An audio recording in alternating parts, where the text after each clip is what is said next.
Un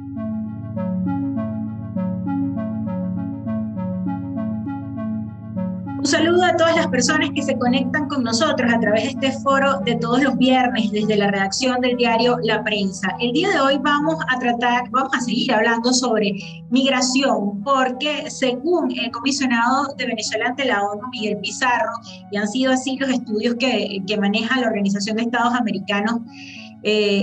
dicen que la migración venezolana ya supera los 5.9 millones de desplazados, de refugiados en el mundo. El 80% de esos refugiados venezolanos están en Latinoamérica y lamentablemente vemos noticias como el hecho de que más de 15 venezolanos han muerto en lo que va de año en la frontera entre Bolivia y Chile por las condiciones inhóspitas por las que están transitando los venezolanos ante la crisis económica de Venezuela. Una persona que maneja muy de fondo, lo que está pasando con los migrantes de Venezuela, porque lleva más de 3 años ocupándose de esa fuente de información y hablando sobre la necesidad de políticas migratorias, es la diputada de la Asamblea Nacional 2015, Gaby Arellano. Ella es presidenta de la Subcomisión de Asuntos Fronterizos del Parlamento y tiene ya 3 años en el exilio, 3 años en Colombia, conociendo de cerca la situación de vulnerabilidad de los venezolanos que transitan por allí. Gracias por aceptar este foro, diputada. No, gracias a ustedes por la invitación. Saludos. Un saludo. Fíjese, ¿a qué riesgo se exponen los venezolanos cuando los países del sur se empeñan en mantener las fronteras cerradas con un férreo control militar, policial, y no le están dando todos estos países el estatus de refugiado a los venezolanos? Bueno, la crisis del éxodo venezolano lamentablemente agudiza y no se detiene. El flujo sigue siendo incrementado, aumentado día tras día. Ahorita donde me encuentro, estoy acá en la zona metropolitana del norte de Santander, en lo conocido como Los Patios, a pocos metros del puente internacional Simón Bolívar. Ahorita particularmente estoy bajándome a hacer una visita a uno de los centros de atención que ha destinado a la gobernación del norte de Santander, en una estrategia conjunta con el gobierno del presidente Iván Duque, que han instalado carpas o centros, se llaman centros transitorios de solidaridad, y es allí donde tratan de darle mínimas condiciones a los denominados caminantes. En este punto, que está caminando a 4 horas del puente Simón Bolívar, en carro a escasos 30 minutos, pasan todos los días, duermen todos los días casi 250 personas. Un número oficial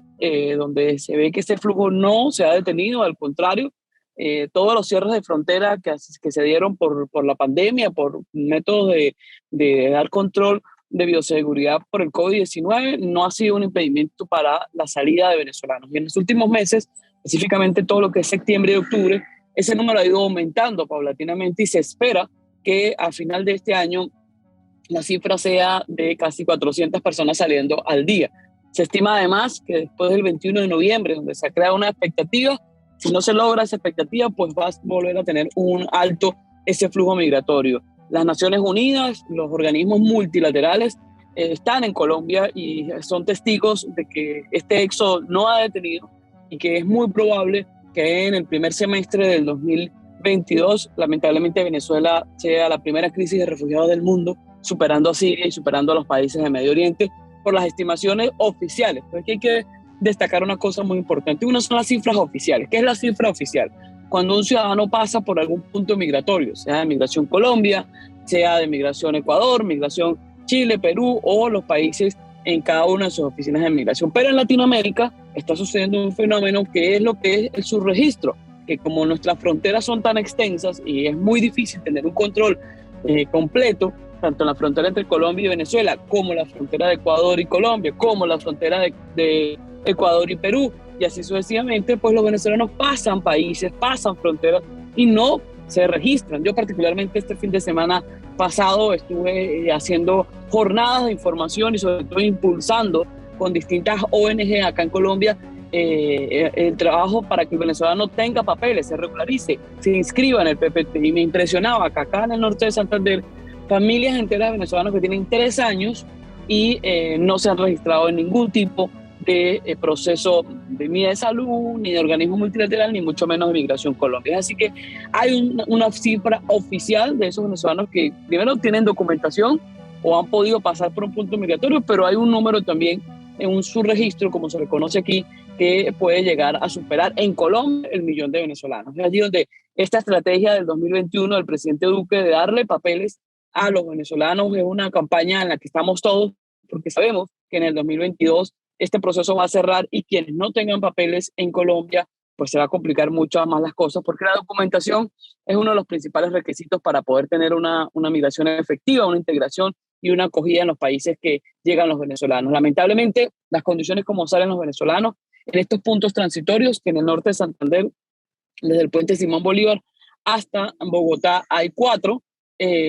Ya hay una estructura conjunta entre el Consejo de Refugiados de Noruega, la Cruz Roja, el Programa Mundial de Alimentos, la Unidad de Riesgo de Colombia, las gobernaciones, las alcaldías y la Gerencia de Frontera de Colombia. Y allí nos decían o nos dicen que el número de niños con cuadros de nutrición ha crecido importantemente en cifras bastante alarmantes, pero también cuadros de desnutrición de nuestras personas mayores, nuestros ancianos que salen caminando, que salen personas de la tercera edad y que tienen cuadros de nutrición, que los conocedores de la materia saben que es posible rescatar los cuadros alimenticios de un niño, pero es mucho más complejo poder rescatar los cuadros alimenticios de una persona adulta. Y es allí donde los organismos multilaterales hoy, y nosotros estamos también haciendo todos unos informes para entregar, que el problema va mucho más allá del plato de comida, que era la visión que se tenía desde el 2016, que hoy hay que pensar a mediano y largo plazo en no solamente darle documentación, como hacen países como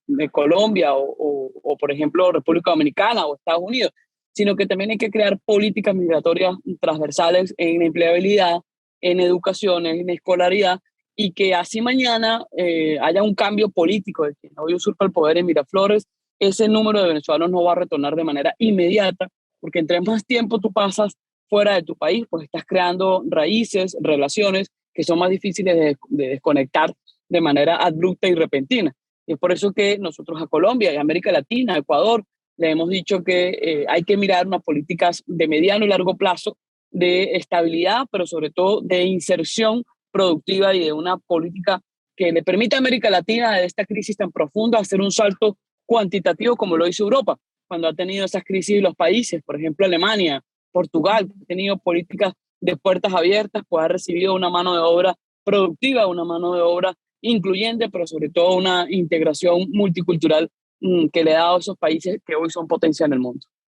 Diputada, usted se encuentra en un punto fronterizo que tiene más de 5 años cerrados. No es cuestión de la pandemia, fue porque el gobierno de Maduro un día dijo que la guerrilla colombiana y los grupos criminales de Colombia estaban entrando a Venezuela, y ha sido usted muy tajante con las denuncias que han hecho sobre la presencia de grupos guerrilleros en Venezuela y sobre la presencia de grupos de bandas criminales que están encargadas de la trata de personas, la trata de migrantes que se está viendo. Justamente un punto que se prometió desde el lado de Venezuela, la apertura a principios de octubre del paso comercial entre Venezuela y Colombia, y que no se ha dado. ¿Cuál es su análisis de por qué el gobierno venezolano recula ante la decisión de abrir el paso comercial entre Venezuela y Colombia? Primero hay que dejar muy claro que toda esta crisis de la frontera no se dio producto de la pandemia, se dio producto de una política y una estrategia de Miraflores desde el 2015 cuando cerró los puentes internacionales. Pero aquí yo he sido muy tajante. La frontera no ha estado cerrada, solamente ha estado cerrada los pasos por los puentes, porque la frontera ha estado abierta y controlada por las mafias que sostienen a Maduro. Estos días que estaba acá en el norte de Santander, me he conseguido con testimonios dantescos. O sea, si tú pasas por el puente, porque puedes pasar hoy por el puente Simón Bolívar, tú tienes que pagar a la Guardia Nacional entre 10.000 a 15.000 pesos, que son 4 o 5 dólares. Si pasas por la trocha, por el paso irregular, que controla, en un punto lo controla el ELN, en otro punto lo controla el Tren de Aragua, y en otro punto al final terminas pasando por la propia Guardia Nacional del Ejército, tú tienes que pagar entre 8.000 a 10.000 pesos. Es decir, pasar por el puente es más cómodo, es menos riesgoso, pero igual pagas. Pasar por las trochas también tienes que pagar. Entonces, la razón de fondo de por qué no se hace una frontera o no se vuelve a tener una frontera con tránsito automotor por los distintos puentes que comunican a Venezuela con Colombia, porque no se tiene un paso como se tenía antes del 19 de agosto del 2015, son tres razones fundamentales. Uno, porque nuestro territorio está totalmente controlado por mafias irregulares. Llámese el Tren de Aragua, que ha tenido un incremento exponencial en todos los puntos fronterizos y que es una de las principales fuentes de control de la trata de personas, la FARC en sus distintos frentes y el ELN en sus distintos frentes de acción, además de que en el estado Zulia pues opera el cartel de Sinaloa. Nuestro territorio, lo que nosotros coincidíamos como el mapa territorial de Venezuela, ha cambiado y eso hay que decirlo. No lo controla Maduro, lo controlan las mafias que en algún momento le dieron permiso y que ahora no responden a los intereses de Maduro. La razón de peso por la cual Freddy Bernal quita los containers de los puentes internacionales es porque ahora sus negocios de transporte de carga pesada se han visto afectados por las trochas, porque ya en las trochas no solamente manda Bernal, mandan otros frentes, sobre todo en la disputa que tiene el frente de la FARC que lidera, o de la disidencia de la FARC que lidera Herlín Duarte, contra el frente que lidera Iván. Y allí estos dos frentes de la extinta FARC pues tienen un control y una disputa por quién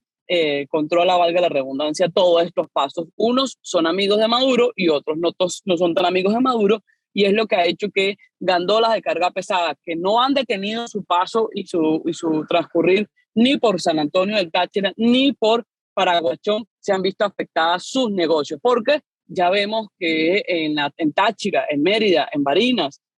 los productos colombianos están a la orden del día y estos productos han entrado de manera masiva con la anuencia y los negocios que han montado los protectores como Freddy Bernal, Maduro y sus aliados. Entonces, con esto resumo. Uno, la frontera, los pasos fronterizos han estado cerrados para el venezolano honesto, para el venezolano trabajador. Para las mafias, eso no ha estado cerrado. Dos, la soberanía y el control de nuestro territorio ya no está en manos de las Fuerzas Armadas venezolanas, sino de estos grupos irregulados que tienen distintas células a lo largo y ancho del territorio, desde Zulia hasta Bolívar y Amazonas. Y tres, lo que empuja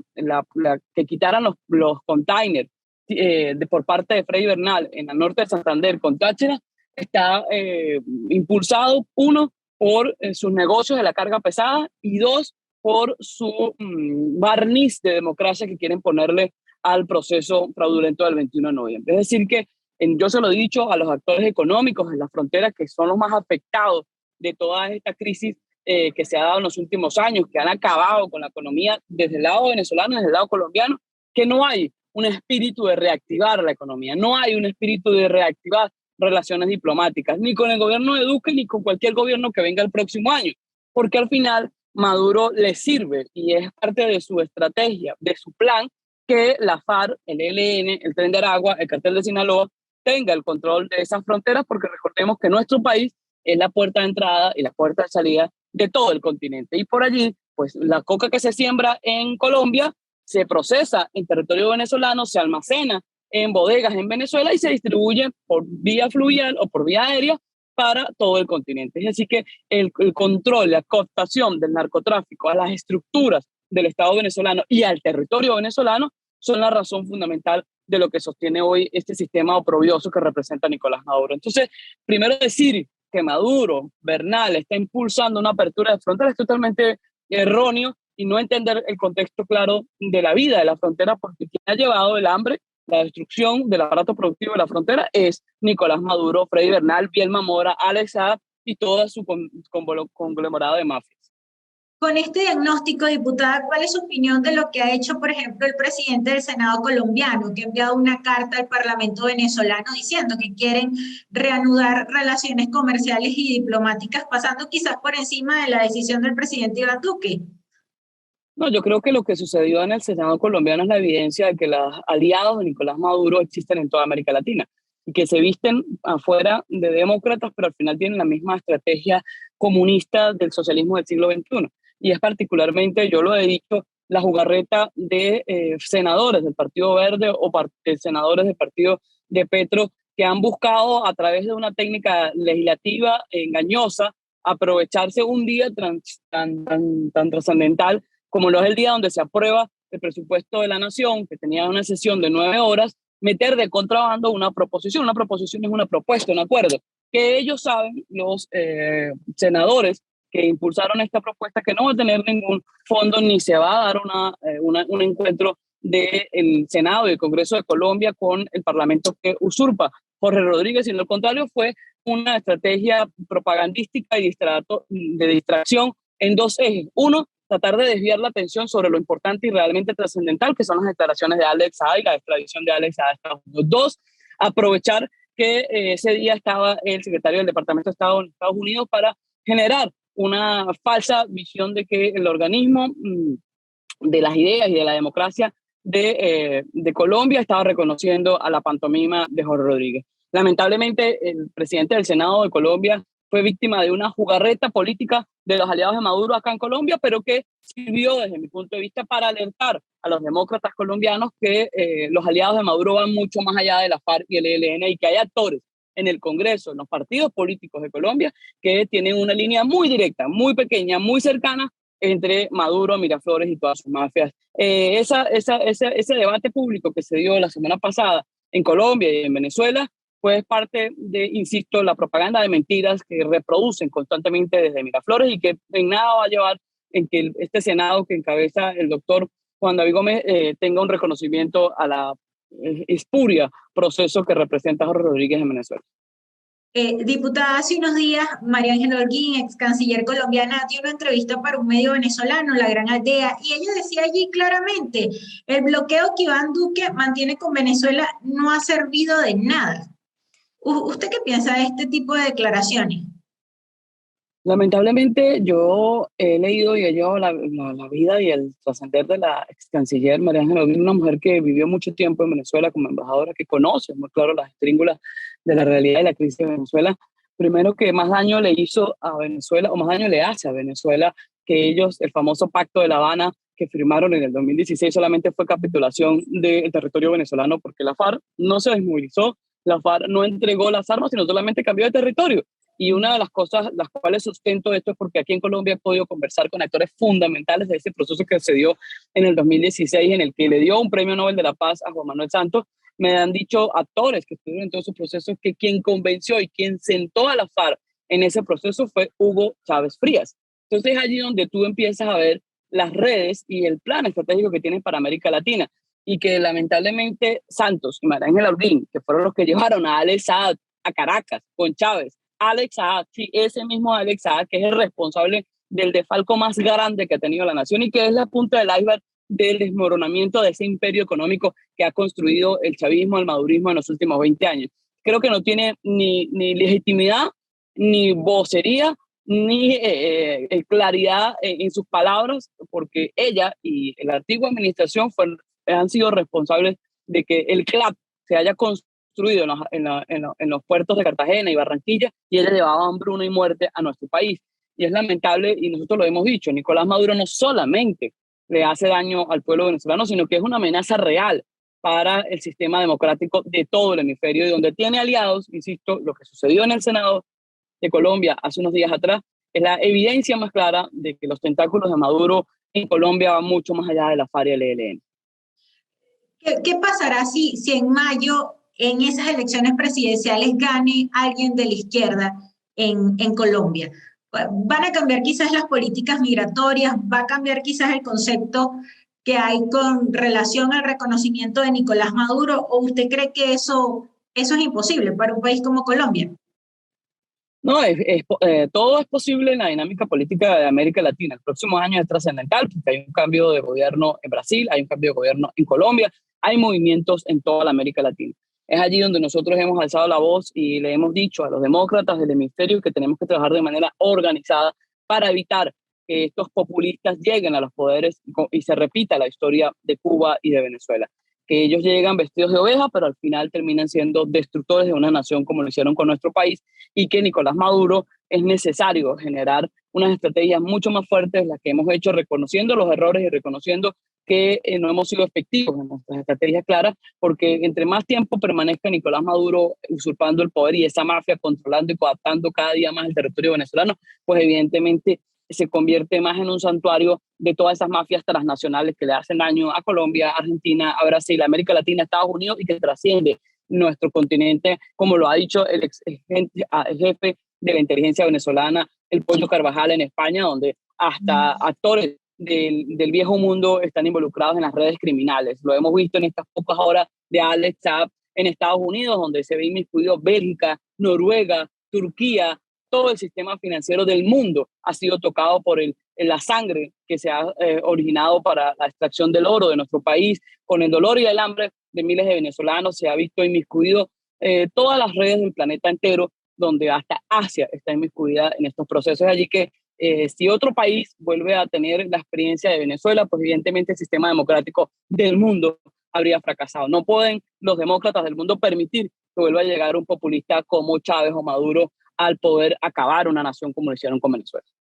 Diputada, quería también resaltar las graves denuncias que usted ha hecho sobre el Tren de Aragua. Usted decía hace unos meses en entrevistas pasadas que ese Tren de Aragua no solamente controla parte de la frontera colombo-venezolana, estaba en Ecuador, pero ya hay reportes de prensa que dicen que controlan Iquique, en Chile, que controlan Bolivia también. ¿Cómo opera esta red de crimen organizado entre estos países y por qué se ha propagado tanto y la comunidad internacional pues no ha tenido una postura muy contundente con esto? Primero, decir que en el imaginario del venezolano y de los actores de América Latina se vio al Tren del Agua como un cartel más, una mafia, un grupo criminal más. Yo creo que hoy trasciende a ese concepto. Yo particularmente he recorrido Colombia en este 2021, he ido hasta sus puntos fronterizos, desde Arauca, a La Guajira, al norte de Santander y en la frontera con Ecuador, y he evidenciado el control que tiene esta estructura criminal que fue construida en el estado de Aragua, de nuestro país, que es dirigida políticamente por Tarek El Aissami, que tiene brazos armados, brazos financieros y brazos políticos, y que esta red en efecto existe y tiene control en todos los pasos fronterizos hasta llegar a la Patagonia, y de esto hemos hecho documentación importante. Igual Iván Simonovic lo ha demostrado, que son bandas que además han aprovechado esta crisis venezolana de refugiados porque le es más rentable el tema del control del paso fronterizo que la propia distribución de la droga por nuestras fronteras, que le es más rentable el tema de la trata blanca, de la explotación de nuestros niños que la propia droga. Y es allí donde esta corporación criminal transnacional, que para mí tiene una importancia de niveles comparados con las mafias de Asia o de Medio Oriente, que tienen un control muy alto y que tienen una repercusión en todo el hemisferio, y es allí donde nosotros le hemos dicho a los grupos de inteligencia colombianos y los grupos de inteligencia de Norteamérica que esta red criminal pues le hace mucho daño a todo el continente, y donde, insisto, es liderizada y es articulada por actores de Medio Oriente, específicamente por toda la estructura que representa Tarek El Aissami. Esto lo hemos dicho porque lo hemos evidenciado en la frontera. Quienes cobran todos los pasos de las trochas en un 60-70% es el Tren de Aragua. Y aquí usted llega a la zona de la parada, acá en el norte de Santander, a pocos pasos del puente Simón Bolívar, y es evidente el control que tienen con lo que se llaman los caleteros, los trocheros, las casas de cambio, las poquitas ventas de comida que hay en la zona. Todo lo controla el Tren de Aragua, y así se repite en el paso por Boca de Grita, y así se repite por el paso del puente de Ureña. Es decir, que esta estructura en estos 5 años de crisis de refugiados ha aprovechado la ausencia de Estado y de políticas acertadas de la comunidad internacional para tener una red muy bien organizada que, insisto, nace y se opera su cerebro desde Maracay, desde los valles del Tuy, desde esta zona del centro de nuestro país, y que tiene su expansión hasta la Patagonia del cono sur de nuestro continente. Y eso explica, quizás, le pregunto, el hecho de que las sanciones internacionales se han hecho su efecto, de que las sanciones a funcionarios venezolanos también, y las investigaciones que están abriendo tribunales del mundo contra personas cercanas a Nicolás Maduro por lavado de dinero, por corrupción, por tráfico, están haciendo su efecto al punto que el gobierno ahorita tenga que sostenerse por el tráfico de personas, por la corrupción, por el narcotráfico. Las sanciones le han hecho daño y han paralizado el sistema financiero legítimo que tenía Nicolás Maduro a través del Estado venezolano. Las sanciones no le han hecho daño al pueblo, las sanciones le han hecho daño a los corruptos, pero los corruptos, los responsables de crímenes de lesa humanidad, han abierto otro sistema financiero. Yo les invito a que lean el reportaje del domingo pasado de la revista Semana, que tiene información clasificada, las declaraciones que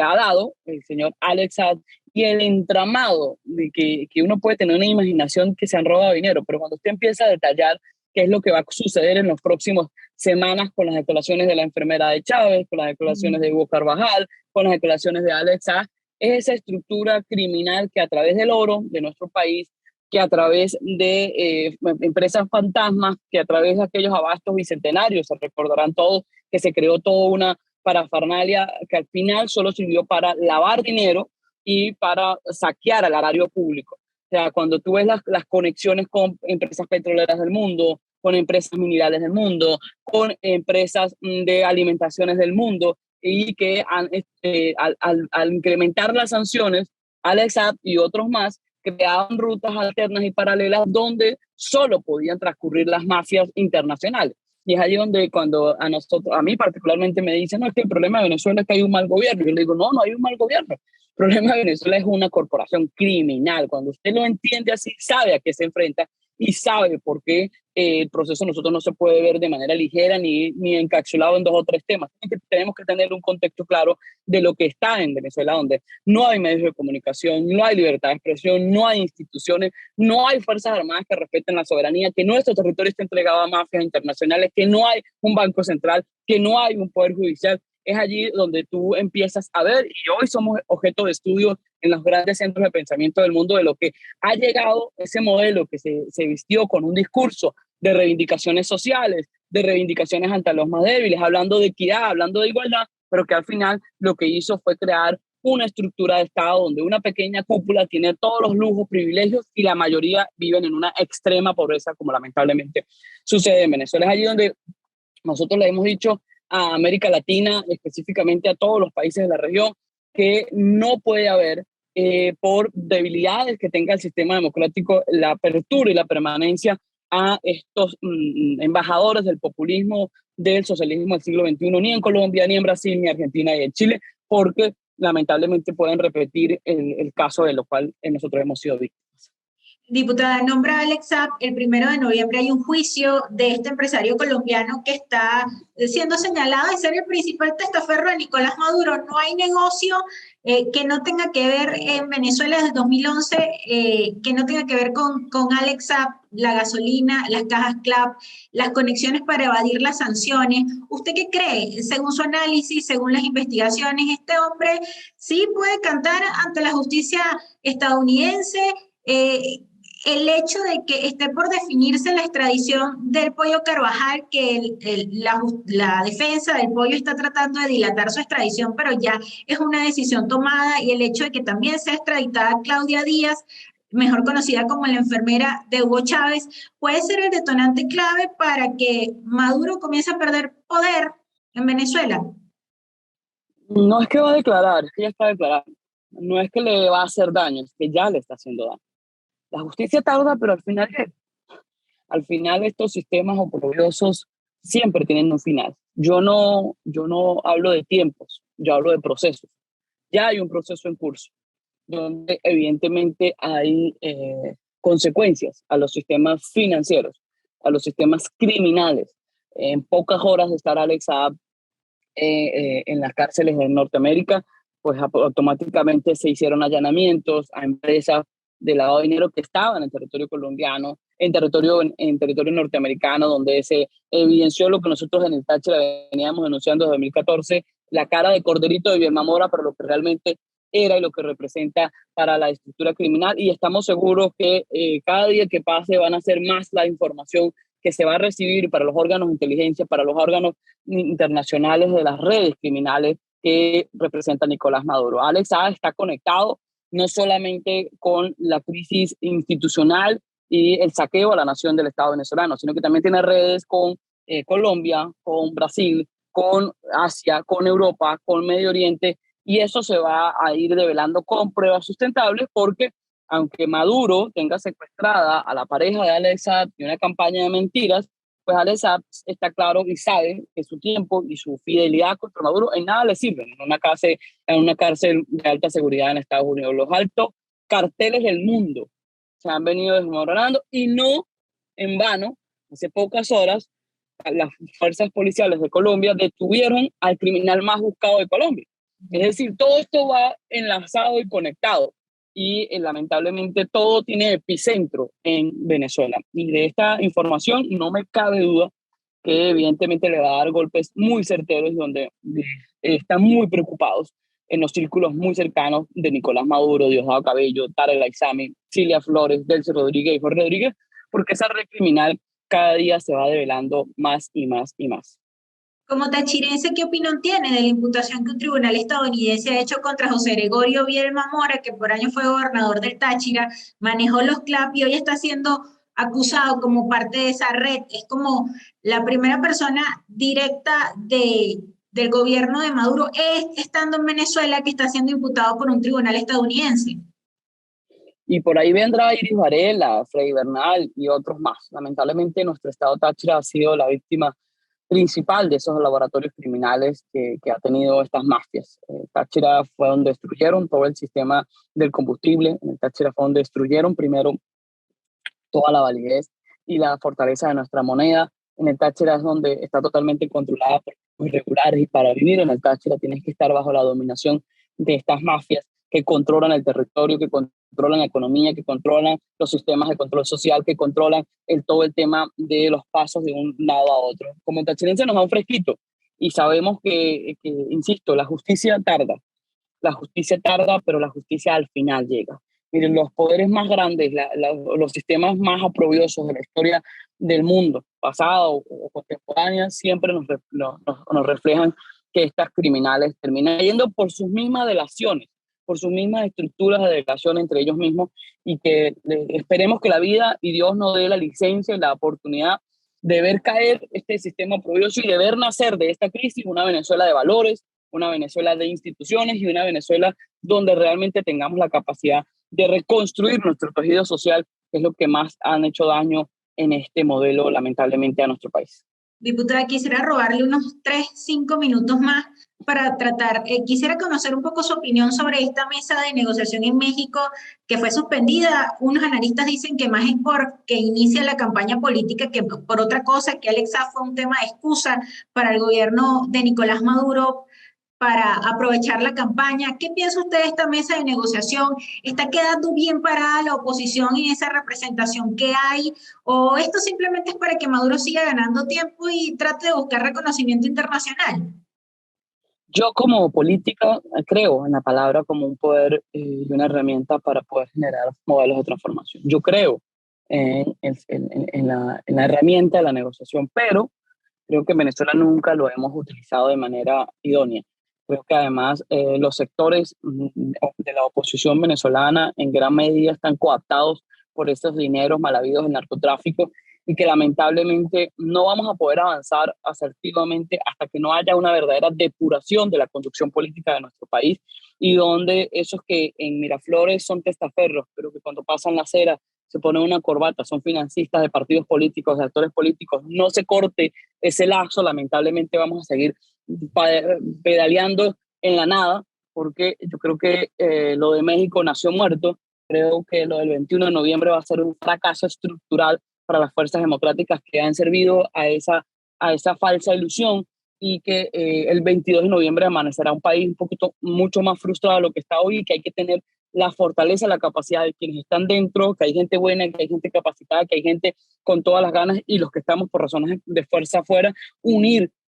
una estrategia y una narrativa y unos pasos claros con la verdad por delante, diciéndole al país que es un momento difícil, que es un momento duro, pero que sí partimos de que no puede estar Gaberellano hablando mal del Tren de Aragua y recibiendo plata del Tren de Aragua, porque eso es lo que lamentablemente ha pasado en la historia reciente de nuestro país, sino que hay que estar claro y que enfrentar a criminales te lleva a asumir riesgos altos. Y yo particularmente he sido víctima de amenazas en Colombia por decir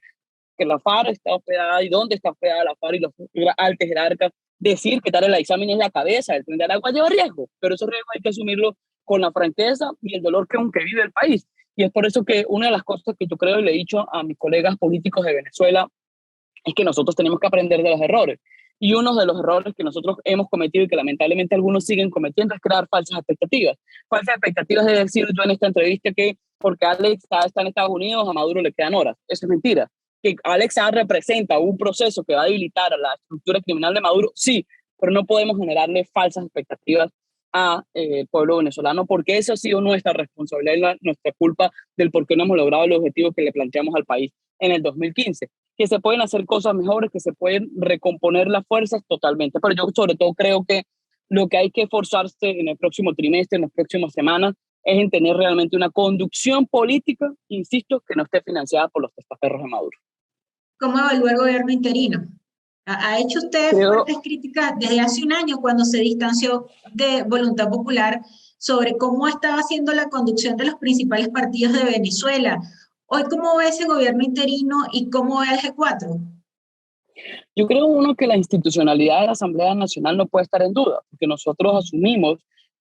claridad en el 2018, en el 2019, cuando no participamos el fraude de mayo del 2018, cuando dijimos que en diciembre del 2020 no hubo una elección del Parlamento y que lo último que se constituyó a través del voto legítimamente constituido fue la elección del 2015. Es decir, que la institucionalidad no puede ser debate en estos momentos, porque yo no puedo, después de haber hecho todo lo que hicimos, de todo el reconocimiento internacional, de todo lo que se ha avanzado, lento, con errores, pero se ha avanzado, decir ahora en enero del 2022 que Jorge Rodríguez es el presidente del Parlamento venezolano y que Maduro es presidente. Eso es no tener claridad a quiénes estamos enfrentando y perder el tiempo en lo que hemos invertido estos años. Que se ha cometido errores, que el señor Juan Guaidó debe reconocer errores, debe depurar su entorno y debe hablar con mayor fuerza y firmeza de las mafias y las intríngulas que lamentablemente de alguna u otra manera lo han encerrado en un cuarto de espejo. Sí, esa es su responsabilidad. Mi responsabilidad como parlamentaria, desde mi pequeño espacio de capacidad, es decirle la verdad al país. Es decirle la verdad al país, es decirle la verdad a la comunidad internacional, es asumir con posturas claras a quienes estamos enfrentando. Estamos enfrentando a unos criminales, estamos enfrentando a una corporación criminal transnacional. Que no es fácil la tarea, evidentemente. Que es imposible, no. Que se pueden hacer cosas mejores, sí. Que se puede hacer una estrategia más eficiente, y yo lo llamo de esta manera, menos tuitera, pero más clara y más concreta, sí se puede hacer. Y sí debemos hacerlo. Y sí hay políticos que no están siendo financiados por los testaferros de Maduro, que para mí ese es el génesis principal de las cosas, de los errores que ha cometido la clase política, o que hemos cometido la clase política venezolana, es que la conducción política está coaptada por los dineros del testaferrato de Nicolás Maduro. Diputada, usted dice que después del 21 Venezuela vivirá más frustración a nivel de salidas políticas, pero de cara a esas personas, a esos opositores de la MUD, a esos opositores que se dicen llamar de la Alianza Democrática, que los denominan mesita, alacranes, ¿qué veremos en lo interno después del 21 de noviembre? Porque viene la Unión Europea y quizás va a reconocer unas elecciones. ¿Es posible que Maduro logre que a nivel internacional se reconozca una oposición distinta? No lo creo, no creo.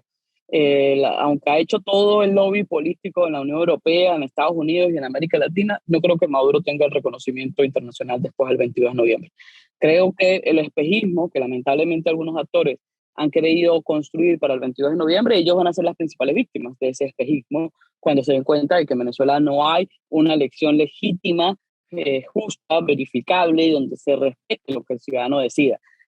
Yo no tengo duda que el día que tengamos una elección justa, libre, transparente, verificable, pues vamos, los demócratas seremos millones superando al modelo oprobioso de Maduro. De eso no tengo duda, pero lo que hay que tener claro son las condiciones hacia el terreno para tener una elección, y Maduro no ha cambiado en nada esas condiciones, al contrario, las ha coartado más. En esta semana está llegando el fiscal de la Corte Penal Internacional, que es lo que le preocupa a Maduro. A Maduro le preocupa lo que está avanzando en la Corte Penal Internacional. A Maduro le preocupa lo que está diciendo Alex Saab. Y yo creo que ahí es donde los demócratas tenemos que concentrarnos en los golpes certeros que está recibiendo la mafia en el epicentro internacional, y que eso repercute en su estructura interna, porque evidentemente a Maduro su entorno lo está mirando como algo sin futuro, como algo que no tiene sostenibilidad en el tiempo, y donde empiezan las delaciones, la descomposición de esa red criminal. Yo creo que aunque ha hecho todo lo posible por mantener dividida a los sectores democráticos, por mantener infiltrada a los sectores democráticos, por utilizar a voceros de los sectores democráticos, no le va a servir el 21 de noviembre del 2021 a Maduro para legitimarse ni fuera ni dentro de Venezuela, porque la mayoría de los venezolanos sí están claros y son víctimas del sistema que representa Nicolás Maduro. Y ya finalmente, habla usted del fiscal de la Corte Penal, estará esta semana en Colombia, el 3 de noviembre, se espera su visita a Venezuela. Y bueno, aquí en Venezuela ha hecho de todo Tarek William Saab para intentar maquillar el hecho de que en Venezuela sí se sanciona, sí se procesa judicialmente a los violadores de derechos humanos. La semana pasada se condenó al asesino de el joven Vallenilla en las protestas del 2017, se han cambiado, se han reformado leyes como el Código Orgánico Procesal Penal, se han sacado presos políticos y se han metido en cárceles comunes para descongestionar un poco las cárceles donde más denuncias se han llevado a esos exámenes preliminares que hay en la Corte Penal. ¿Qué esperar de la presencia del fiscal de la Corte Penal en Venezuela y si cree que el gobierno podrá dilatar su decisión de investigar los crímenes de lesa humanidad en el país? Con la visita del fiscal de la CPI les va a pasar lo mismo que hicieron con Cabo Verde. Trataron por todas las vías de evitar lo inevitable. Lo inevitable que fue que Alex Saab estuviese develando toda su estructura criminal en Estados Unidos. Con la CPI va lo mismo. Insisto, los sistemas de justicia internacional son lentos, sí lo son. Nosotros tenemos años documentando ante los organismos internacionales de violaciones de lesa humanidad y los crímenes de lesa humanidad. Yo quisiera que fuese más rápido, pero al final van a terminar donde van a terminar, en ejercer la justicia ante esos criminales. Y aunque quieran de pintar de barniz, mover presos para acá, tratar de generar unos supuestos juicios, la verdad se va a imponer y la verdad es que son responsables de crímenes de lesa humanidad. Muchas gracias a la diputada Gaby Arellano por atendernos en este foro interactivo y será hasta una próxima entrega. Muchas gracias por esta entrevista. Gracias a ustedes y las felicitaciones por el trabajo que realizan. Gracias. Será hasta una próxima entrega a todas las personas que se conectaron con nosotros.